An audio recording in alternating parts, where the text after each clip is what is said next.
दुर्गे नमः। शक्तों को शमंतक की शमंतक की। भगवान शंकर के श्राप के कारण राजा सुदम्न स्त्री बन गए और जंगल में भटक रहे थे, भ्रमण कर रहे थे। तभी चंद्रमा के पुत्र बुध से उनकी भेंट हुई। बुध ने पूछा, हे देवी, आप कौन हो? आपके साथ कौन हैं? आपके माता पिता या आपके पति कौन हैं? तब राजा सुदम्न स्त्री बने थे और उनके साथ सखियाँ थीं। सभी उन्होंने उनका नाम रख दिया था इला। सब इला बुलाते थे। इला ने कहा, हे देव, मैं अकेली हूँ, मेरे साथ कोई नहीं, कुछ सखियाँ मेरे साथ हैं और मैं अकेली हूँ। तब उन्होंने कहा, मैं तुम्हारी सुंदरता पर मोहित हूँ, मैं तुमसे विवाह करना चाहता हूँ। तब इला ने कहा, ठीक है, मैं विवाह के लिए तैयार हूँ। तब बुध अपने महल ले गए और गुरु वशिष्ठ से शुभ मुहूर्त निकालकर इला के साथ बुध ने विवाह किया। कुछ समय बाद वो गर्भवती हुई इला। उन्होंने एक सुंदर पुत्र को जन्म दिया। उस पुत्र का नाम पुरुरवा रखा। तब राजा सुदम्न जो इला बने थे, उनको याद आ गया कि मैं तो राजा था, पुरुष था, स्त्री बन गया भगवान शंकर के श्राप के कारण। उनको अपार दुख हुआ और उन्होंने दुखी मन से अपने गुरु वशिष्ठ को याद किया। कहा, हे गुरुजी, कृपा करें।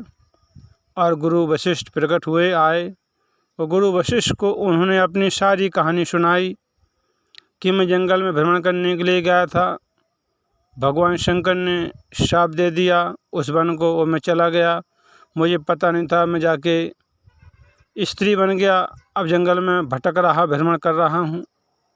फिर बुध मिले, बुध से मेरा विवाह हुआ, एक पुत्र हो गया। अब कृपा कर को मुझे इस श्राप से मेरा उद्धार करें, कृपा करें। तब गुरु वशिष्ठ ने कहा, हे राजन, इससे तो भगवान शंकर ही उद्धार कर सकते श्राप से, उन्होंने श्राप दिया है। तब गुरु वशिष्ठ ने भगवान शंकर की आराधना की 20 साल तक, 20 वर्षों तक भगवान शंकर की आराधना की। भगवान शंकर प्रसन्न हुए। भगवान शंकर बोले, हे वशिष्ठ, हे मुनि, तुम्हारे जो मन में हो मांग लो। तब गुरु वशिष्ठ ने कहा, हे भगवान, हे प्रभु, राजा सुदम्न जो स्त्री बने भटक रहे हैं, जंगलों में भ्रमण कर रहे हैं, घूम रहे हैं, वो पुनः फिर से पुरुष हो जाएं, मैं आपसे प्रार्थना करता हूँ, यही मुझे वरदान चाहिए। तब भगवान शंकर ने कहा कि हे मुनि, राजा सुदम्न 1 महीना पुरुष रहेंगे, 1 महीना स्त्री रहेंगे। यह वरदान दे के भगवान शंकर अदृश्य हो गए। तब गुरु वशिष्ठ को बहुत दुख हुआ। मैं तन मन धन से भगवान शंकर की 20 वर्षों तक भक्ति आराधना तपस्या की और आधा अधूरा वरदान दे के भगवान शंकर चले गए। तब जाके राजा सुदम्न पुरुष हुए। राजा को बहुत दुख हुआ कि गुरुजी, आपने 20 वर्षों तक भक्ति तपस्या की, आधा अधूरा वरदान दे के भगवान शंकर चले गए। वो अपने राज्य में पहुँचे, राज चलाया उन्होंने।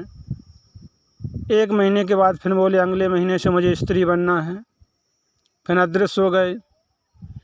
इसी प्रकार से राज चलाते रहे, अदृश्य होते रहे। तो वहाँ की प्रजा राजा सुदम्न का सम्मान नहीं करते थे। कैसे राजा का क्या सम्मान करना? 1 महीने राज चलाता, 1 महीना पता नहीं कहाँ चला जाता है, राज नहीं संभालता, राज नहीं चलाता है। तो बहुत वहाँ की प्रजा उनसे दुखी थी। और यहाँ राजा का पुत्र जवान हुआ, पुरुरवा, तो बहुत दुखी थे।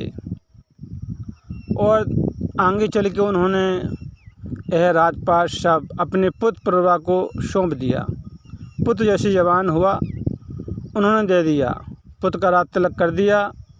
बोला, हे पुत्र पुरुरवा, आज से तुम यहाँ के राजा हो। उनके मन में वैराग हो गया, बहुत अपार दुख हुआ और वो जंगल में चले गए। जंगल में जैसे ही गए तो नारद जी मिले, बहुत दुखी थे। वो सोचते जा रहे थे, किस देव की आराधना करूं कि वो देव शीघ्र प्रसन्न हो जाए और मुझे हमेशा के लिए पुरुष होने का वरदान प्राप्त हो जाए। नाथ जी मिले, नाथ जी को प्रणाम किया, कहा हे मुनिवर प्रणाम, आप तो भक्तों में श्रेष्ठ हो, भगवान विष्णु की भक्ति करते हो, मैं किस देव की आराधना करूं कि शीघ्र ही हमेशा के लिए पुरुष हो जाऊं। उन्होंने कहा कि हे राजन, आप महाभगवती महामाया आदि शक्ति जगदम्बा भवानी की आराधना करें।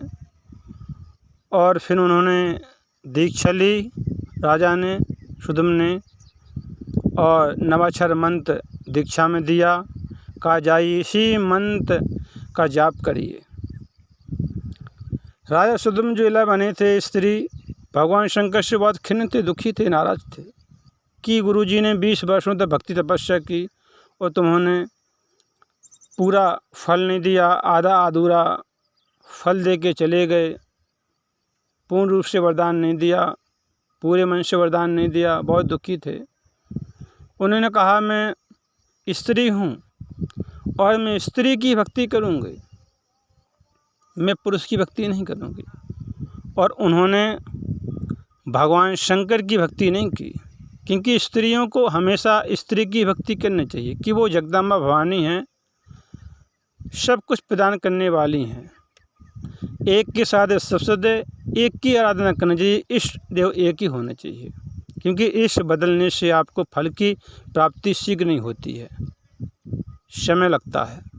इसलिए इष्ट एक ही होना चाहिए और तन मन धन से भक्ति करें। फल की प्राप्ति न हो जाए जब तक अटल रहें अपनी भक्ति पर, विश्वास करें, विश्वास करते रहेंगे तभी आपको फल की प्राप्ति होगी। और राजा एला बना था, उन्हें विश्वास हुआ कि मैं माँ को प्रसन्न करूँगी, माँ की भक्ति करूँगी, माँ दयालु कृपालु हैं, वो शीघ्र प्रसन्न हो जाएंगी और मुझे वरदान देंगी, मुझ पर दया कृपा करेंगी। और भगवती की आराधना की, माँ भगवती प्रसन्न हुई, सिंह पर सवार होकर माँ भगवती ने दर्शन दिया एला को। फिर एला ने माँ भगवती की बहुत स्तुति की, वंदना प्रार्थना की।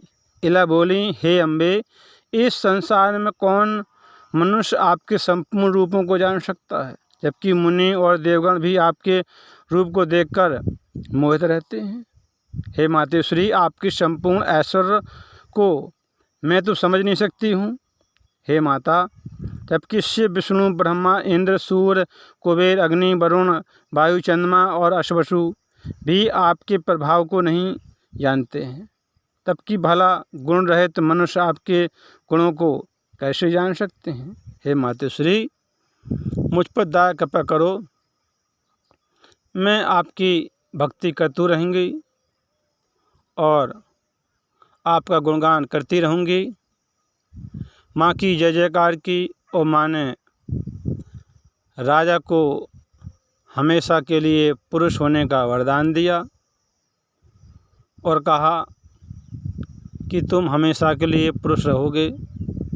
राजा बहुत प्रसन्न हुआ, दुखी था कि भगवान शंकर ने आधा अधूरा वरदान दिया, क्योंकि स्त्री को स्त्री की भक्ति करनी चाहिए कि स्त्री समझती है स्त्री की मन की बात। इसलिए एला ने सोचा मैं स्त्री हूँ, किस देव की आराधना करूँ।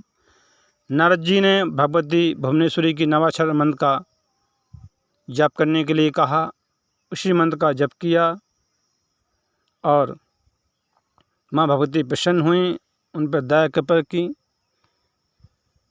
और माँ की राजा सुदम ने जब पुरुष बन गए जय जयकार की।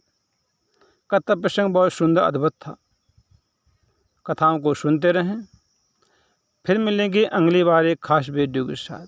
तब तक आप सब देखते रहे चैनल, कथा को सुनते रहें, काम करते रहें, मैया का नाम जपते रहें। शक्तों को क्षमता की क्षमता करें।